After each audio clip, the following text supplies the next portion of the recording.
हिमाचल सिंह और आप सभी का स्वागत है हमारे चैनल पर। इस वक्त की बड़ी खबर आपको बता दें, महाराष्ट्र से है। महाराष्ट्र में कंगना रनौत के खिलाफ जो कुछ भी सामना में लिखा गया था, अब उस पर पलटवार कंगना रनौत ने किया है। सीधा सवाल उन्होंने संजय राउत से पूछा है।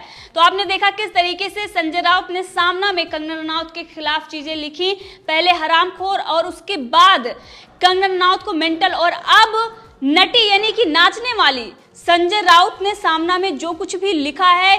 बीजेपी यानी कि केंद्र सरकार पर भी सवाल उठाए गए कि कंगना रनौत को किस तरीके से सुरक्षा दी गई है। वहीं पर जो बॉलीवुड के और भी जो सितारे हैं उन पर भी उन्होंने निशाना साधा था, अक्षय कुमार को लेकर कि अभी तक वो इस पर मौन क्यों हैं।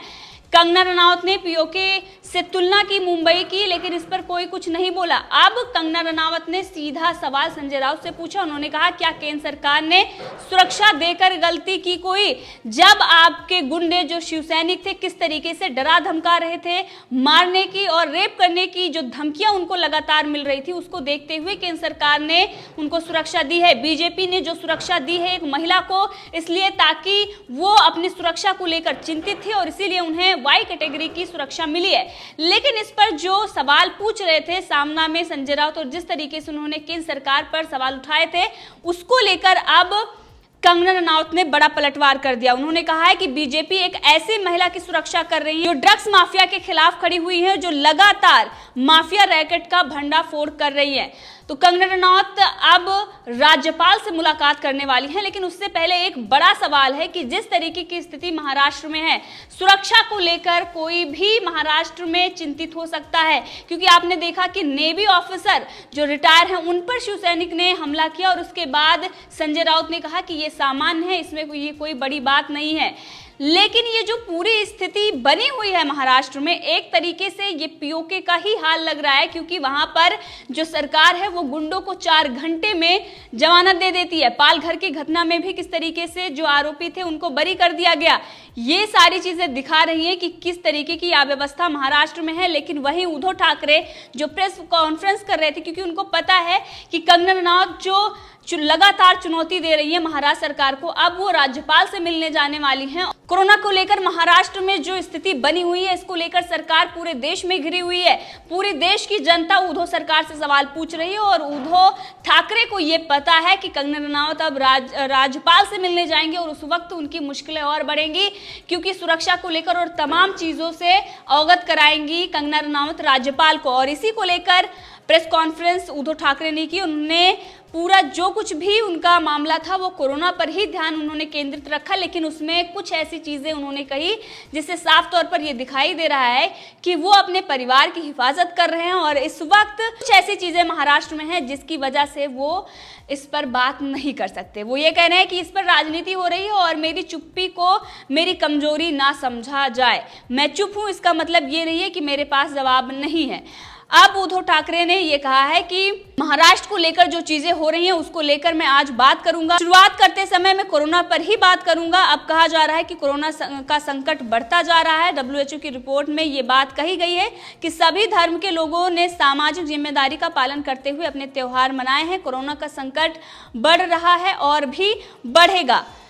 मैं बोल नहीं रहा हूं, इसका मतलब ये नहीं है कि मेरे पास जवाब नहीं है। महाराष्ट्र सरकार लगातार प्रतिकूल परिस्थिति में काम कर रही है। तूफान भी मुंबई में आकर गया। महाराष्ट्र सरकार ने उस स्थिति में भी अच्छा काम किया। मैं राजनीति पर बात नहीं करूंगा, लेकिन महाराष्ट्र की बदनामी का जो सिलसिला चल रहा है, इस पर वो सीएम पद का मास्क उतार कर बात कर रहे हैं। इसी के साथ महाराष्ट्र के मुख्यमंत्री उद्धव ठाकरे ने यह कहा कि महाराष्ट्र में जो हालात हैं उसके लिए सबको एकजुट होकर लड़ाई लड़नी चाहिए। वो लोगों से अनुरोध करते हैं कि कोई हंगामा ना करे और ना ही कोई अफवाह फैलाए।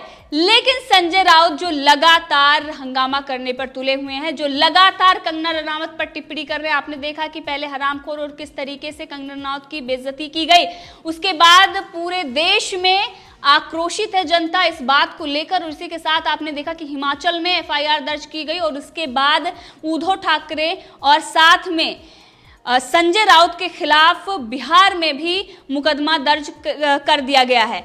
अब ये सारी जो चीजें हो रही हैं, इससे महाराष्ट्र सरकार की मुश्किलें बढ़ रही हैं और इसीलिए अब उद्धव ठाकरे को सामने आना पड़ा और इसको लेकर उन्हें बात करनी पड़ी। लेकिन उन्होंने जो पूरा मामला है वो कोरोना पर रखा है, क्योंकि उनको पता है कि महाराष्ट्र में सबसे ज्यादा कोरोना वायरस के संक्रमण है और इस बात को लेकर पूरे देश में महाराष्ट्र की किरकिरी हो रही है, उद्धव ठाकरे सरकार की किरकिरी हो रही है और इसीलिए उन्होंने अपना बचाव किया। उन्होंने कहा कि ये जिम्मेदारी सबको एकजुट होकर उठाने की जरूरत है। लेकिन दूसरी तरफ अगर देखें तो महाराष्ट्र में आउटसाइडरों के लिए कोई जगह नहीं है। यही शिवसेना कर रही है। सामना में किस तरीके से आउटसाइडरों पर निशाना साधा गया है। जब देश की जनता को अगर आप अपना नहीं समझते तो वो किस तरीके से कोऑपरेट करेगी। अगर सबकी जिम्मेदारी है तो वहां पर सरकार की जो जिम्मेदारियां हैं उसको भी निभाना चाहिए। इनकी जो सरकार वहां पर चल रही है, जो खिचड़ी सरकार, वो सिर्फ और सिर्फ ऐसे लोगों को ढूंढकर उन पर कार्रवाई कर रही है जो सरकार की आलोचना कर रहे हैं या सरकार पर सवाल उठा रहे हैं। बल्कि दूसरी तरफ अगर आप देखें तो गुंडों को किस तरीके से छोड़ा जाता है, उन पर जो महाराष्ट्र सरकार मेहरबान है, यहां तक कि दोषी रिया चक्रवर्ती पर जो प्रोटेक्शन उनको देते हैं और दूसरी तरफ कंगना रनौत पर जब उनको प्रोटेक्शन दी जाती है तो उस पर सवाल खड़े होते हैं। और इसी के साथ उद्धव ठाकरे ने यह कहा कि राज्य में एक मुहिम शुरू कर रहे हैं। वो मुहिम है मेरा परिवार मेरी जवाबदारी है। महाराष्ट्र का हर एक व्यक्ति अपनी जाति, धर्म और क्षेत्र भूलकर एक हो और राज्य की इस मुहिम में शामिल हो। सभी को इस मुहिम का ध्यान देना चाहिए। मुझ पर आरोप लगाया गया है कि मुख्यमंत्री घर से बाहर नहीं निकल रहे हैं। मैं तो वीडियो कॉन्फ्रेंस के जरिए हर जगह पहुंचने की कोशिश कर रहा हूं।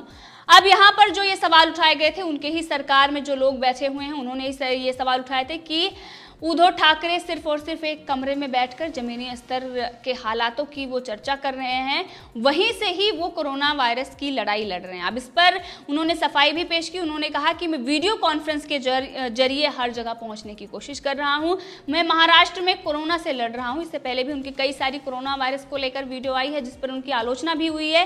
कई सारी वीडियो को लेकर उन्हें ट्रोल भी किया गया, क्योंकि जिस तरीके से वो गैर जिम्मेदाराना बयान देते आ रहे हैं। इस बार उन्होंने जनता से ये अपील की है कि क्षेत्र, भाषा, धर्म, जाति को भूलकर एक होने की जरूरत है। लेकिन ये शिवसेना जो क्षेत्रवाद को बढ़ावा दे रही है और किस तरीके से संसद में ही मानसून सत्र में इस बात को लेकर चर्चा करने पर जोर दी गई कि जो आउटसाइडर हैं उन पर चर्चा हो, जो बाहर से आते हैं और मुंबई में रहकर रोजगार करते हैं, जो मुंबई में रहकर कमाते हैं, वो किस तरीके से मुंबई का जो कर्ज है वो चुकता नहीं करते। लेकिन आज वो किस तरीके से लोगों से एकजुट होने की अपील कर रहे हैं। तो यहाँ पर ये दिखाई दे रहा है कि डैमेज कंट्रोल जिस तरीके से सरकार की तरफ से किया गया कंगना रनौत का ऑफिस तोड़ने के बाद, सरकार अब अपने आप को पाक साफ साबित करने की कोशिश कर रही है। और इसी के साथ महाराष्ट्र के सीएम उद्धव ठाकरे एक बार फिर उन्होंने मराठा की बात कही। मराठाओं के लिए आरक्षण पर उन्होंने कहा कि मराठा आरक्षण की जो लड़ाई है वो कोर्ट में लड़ रहे हैं। देश के सर्वोत्तम वकील को इसमें लगाया गया है। कोर्ट में बहस करने में कोई कमी नहीं छोड़ी गई है। ये वो व्यक्तिगत तौर पर लगातार इस मामले में जुड़े हुए हैं। सरकार मजबूती से ये मुद्दा उठा रही है। सरकार मराठों के लिए लड़ाई लड़ रही है। यानी कि यहाँ पर उन्होंने मराठी जो जिस तरीके से ये कार्रवाई कर रहे हैं और जो असंतोष जनता के बीच है, क्योंकि कोरोना की लड़ाई ये जो लड़ने का दावा कर रहे हैं, आखिर इन्होंने लड़ी ही नहीं है।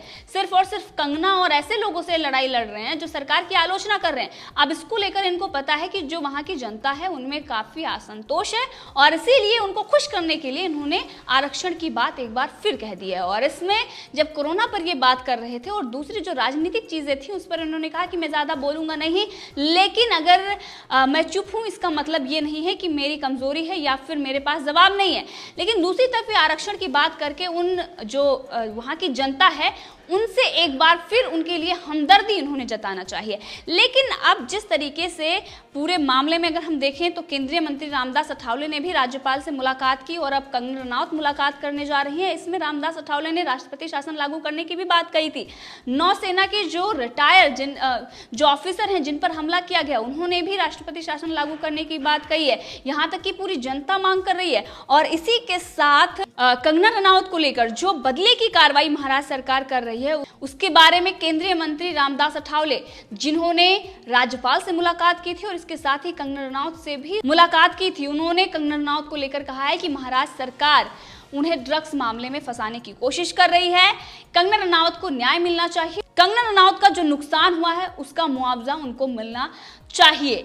लेकिन अब जो सवाल यहाँ पर खड़े हुए हैं कि महाराष्ट्र सरकार आखिर इस बात से क्यों डरी हुई है? क्या कंगना रनावत राज्यपाल से मिलेंगे, उसके बाद महाराष्ट्र सरकार की मुश्किलें बढ़ेगी? क्योंकि इससे पहले भी राज्यपाल ने कोरोना वायरस को लेकर और तमाम जो परिस्थितियां बनी हुई हैं उस पर नाराजगी जाहिर की थी, और इसके साथ ही कंगना रनावत पर जो बदले की कार्रवाई की गई थी उसको लेकर भी उन्होंने केंद्र को रिपोर्ट सौंपने की बात कही थी। अब इस पूरे मामले में हम नजर बनाए हुए हैं, और जैसे ही कंगना रनावत राज्यपाल से मुलाकात करती हैं उसके बाद क्या होता है महाराष्ट्र में, तो इस पूरे मामले पर हमारी नजर बनी हुई है। महाराष्ट्र में जो स्थिति बनी हुई है इसको लेकर कंगना रनावत राज्यपाल से मुलाकात करेंगी, और वो राज्यपाल से मुलाकात करती हैं उसके बाद क्या होता है, क्या कुछ उनके बीच में चर्चा होती है, इसको लेकर हम आपको अपडेट करेंगे। इसी के साथ अगर आपने अभी तक चैनल को सब्सक्राइब नहीं किया है तो कर लें ताकि हर अपडेट आप तक पहुंचती रहे। साथ में आप बेल आइकॉन भी दबाएं ताकि नोटिफिकेशन आप तक पहुंचती रहे, कोई भी अपडेट आपसे छूटने ना पाए।